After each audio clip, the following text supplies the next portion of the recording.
What's going on, you guys? So, I've been hard at work over the last couple days designing something, and if you guys follow me on social media, on Instagram or Facebook, you probably have seen what I've been working on, and by the title of this video, you'll know what I've built.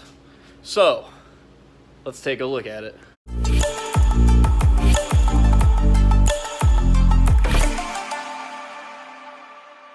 So, what I have here is a rear coilover conversion that I designed for the S550 Mustang. Now, when I built this stuff, I didn't really record the process of making it because I spent probably about a solid, 10 to 15 hours just designing, building prototypes, test fitting, seeing where I need to make changes and stuff like that. But the end result worked out pretty well. Now, the hardest part of doing all this was figuring out the shock length, to be honest.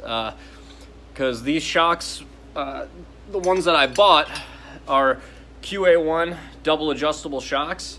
I used the same type of shock on my GTO, and these QA1 shocks are fantastic.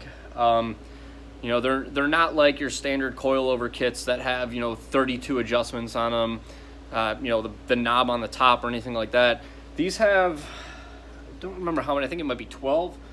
1, 2, 3, 4, 5, 6, 7, 8, 9, 10, 11, 12, 13, 14, 15, 16, 17. Okay. So it's got 17 clicks. So it's got more than 32 adjustments really, because 17 plus 17 is 34. So so it's got 34 adjustments, but it's independently adjustable on rebound and compression. Now, the nice thing about that, unlike some standard off-the-shelf coilovers, is you can change independently how soft the compression is and how soft the rebound is. So say you want a car to squat really, really hard, but you want it to stay planted and not spring back up, you'd set your compression, you dial your compression in pretty soft, set your rebound a little bit stiffer, and you can get that nice squat feeling, and it just makes it so much easier to dial in the suspension. And those shocks are so good. I mean, we're talking one click is a noticeable difference on the shocks, so they're really good. Like I was saying, the hardest part of doing this was figuring out the shock length and the spring rates I wanted to get.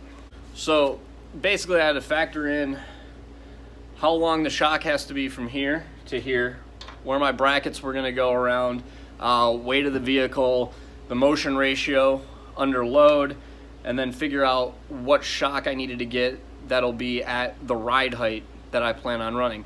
So when I ran all my numbers, I eventually came to like a 14-inch shock at ride height. That way you have enough for extension, compression and rebound. So compression and extension on the shock. So I believe it's 17-inch fully extended, 14 at ride height, and 10 under full compression. So that's where your usable shock is right there. So I ended up going with a 11-inch spring, I believe, on it, and this is only a 250-pound spring on here right now. We're using that for testing. I think it's going to be the right spring. It might be a little bit too soft, so we might have to stiffen it up.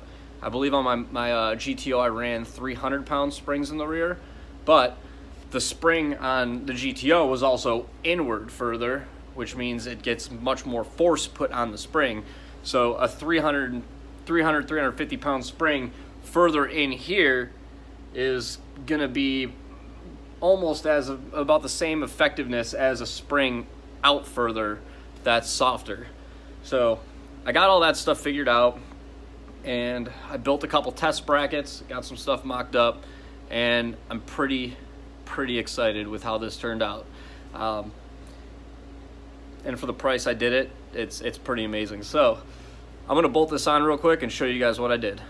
So for starters here, I built this lower perch, which offsets it in the position I need it. It actually goes in like this. And I did have to do a weld stud on the bottom of that because of where the plate needed to sit. No way you're going to be able to get a bolt through there. But this actually goes right where the factory shock used to go. So it goes right there. And then, if I can find the other bolt here. So I have the other bolt. See if I can get in here with the camera. Where are we at? There we go. So there's the other hole somewhere around here. I'm just gonna put this in real quick. Right there. Turn the light on so you can see a little bit better, but so the bolt goes through there, stud in there, really easy to get to the adjusters. You can see right where the studs come down. And I got some nice little lock nuts to go on here, like that. Now I do need to hold the top one back here. Got to hold that from the top to tighten it, but this one you can just zip right on since it's a weld nut. There is one downside to that lower bracket though, and that's because of the clearance and the way it sits in the control arm. You actually have to bolt the coilover to this bracket before you put the bracket in, because there's just not enough room to get this bolt out. It hits the inside of the control arm there. This is the upper bracket, and this just bolts right into the OE position of the factory shock mount. So this is where the factory shock used to mount, right here, and it just used to bolt down onto the control arm. And now we have this bracket that bolts on here. So I'm gonna toss this on there real quick and show you guys how it fits. That bracket is now bolted on, and to put the shock on, you basically just pull this bolt and sleeve out of here. This was another thing I had to make sure I had room to actually get this bolt out of here. So it actually does come out of there pretty nice and easy. It was a lesson I learned on my first test bracket that I built. I actually didn't build that with enough clearance there, and I put it all together and had a test bracket all tacked up, and then went to go put the coilover on it, and I couldn't get the bolt in there because I didn't leave enough room. So when I did the final version, I actually moved the shock over a little, which actually gave me more clearance on the axle too. So you can see right there how it's not perfectly centered. So the factory shock is pretty well centered.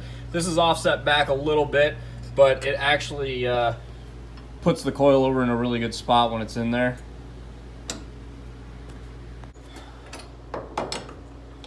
So the installation of the top bolt is pretty simple. Just slide the spacer on, throw that through there, and then, you know, snug it up with some wrenches. I think I got a wrench right here. Whoop.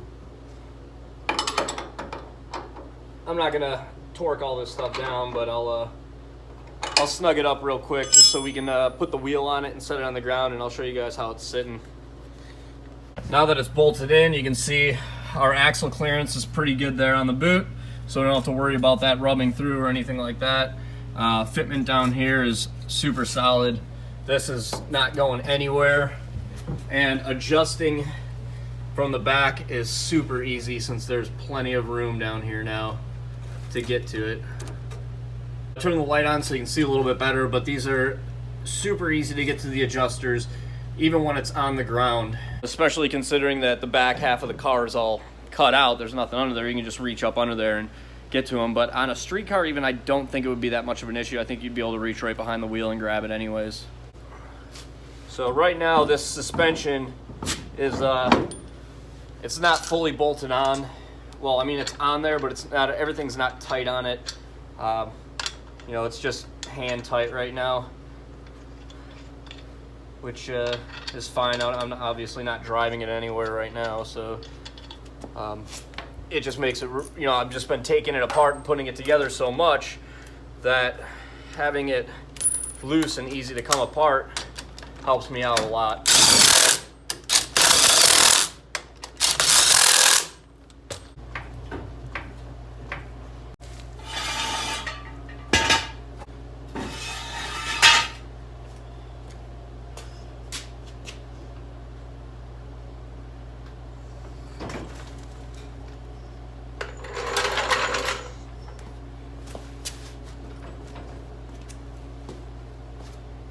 Give it a little push. And there it is. Obviously, you know, we got a little bit of a wheel gap there. One of the biggest reasons for that little bit of wheel gap, even though it is really sitting lower than factory right now, is because those are 18s with a small tire on them. The new wheels I'm putting on the car are actually going to be running a much thicker profile tire in the back, probably like a 275/35 18. So it'll be a noticeably meatier tire, which will probably be about there on it. So it'll look good. We do have room. We can lower this down more if we need to. I don't think I'm going to have to though.